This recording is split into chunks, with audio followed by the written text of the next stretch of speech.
আপনার ড্রিম ইলেভেনে winning balance যদি আপনি উইথড্র করতে না পারেন, আজকের এই ভিডিওটির মাধ্যমে আপনার ড্রিম ইলেভেনে উইনিং ব্যালেন্স আপনি কিভাবে আপনার ব্যাংক অ্যাকাউন্টে নিয়ে আসবেন, আজকের এই ভিডিওটির মাধ্যমে স্টেপ বাই স্টেপ দেখিয়ে দেওয়া হয়েছে আপনার যে উইনিং ব্যালেন্স রয়েছে।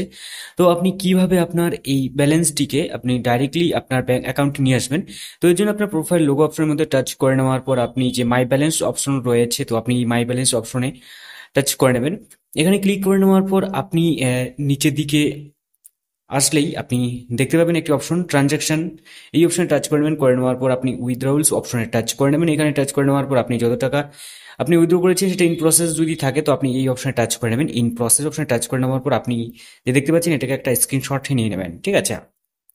স্ক্রিনশট নিয়ে নেওয়ার পর আপনার যে ট্রানজ্যাকশন আইডি রয়েছে এটাকে আপনি কপি করে নেবেন, এবং ট্রানজ্যাকশন আইডি কপি করে নেওয়ার পর আপনি নিড হেল্প অপশনে টাচ করেন। করে নেওয়ার পর আপনি রাইট টু আস যে একটি অপশন রয়েছে, তো আপনি এই অপশনে টাচ করবেন, অথবা কল মি ব্যাককেও আপনি করতে পারেন অপশনে।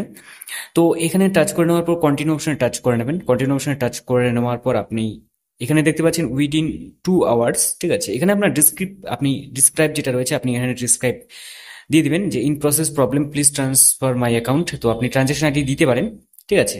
তো এরপর আপনি এখান থেকে সাবমিট করে নিলেই আপনার যে প্রবলেম রয়েছে এটাকে কিন্তু 2 ঘন্টার মধ্যেই আপনার সমস্যার সমাধান হয়ে যাবে, যেটা এমনটাই জানিয়েছে এখানে, ঠিক আছে। তো এইভাবে সহজে কিন্তু আপনার ড্রিম ইলেভেন উইনিং ব্যালেন্স আপনি আপনার ব্যাংক অ্যাকাউন্টে নিয়ে আসতে পারবেন যদি আপনার এরকম প্রবলেম থাকে, ঠিক আছে।